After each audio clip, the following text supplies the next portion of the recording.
Hi అండి. ఈరోజు వీడియోలో టమోటా రసం టమోటాలని ఉడకబెట్టుకుందాం. చింతపండును కొద్దిగా తీసుకొని నానబెట్టి పెట్టుకోవాలి. టమాటాలు ఉడికిపోయినాయి, స్టవ్ ఆఫ్ చేసుకుందాం.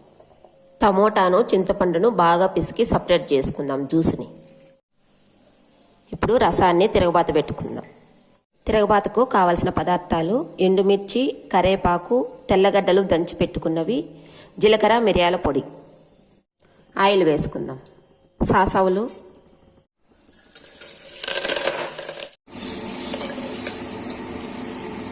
ఇంగువ కొద్దిగా వేసుకుందాం.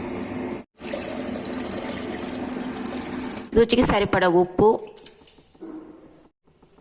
పసుపు, కడిగి పెట్టుకున్న కొత్తిమీర వేసుకుందాం.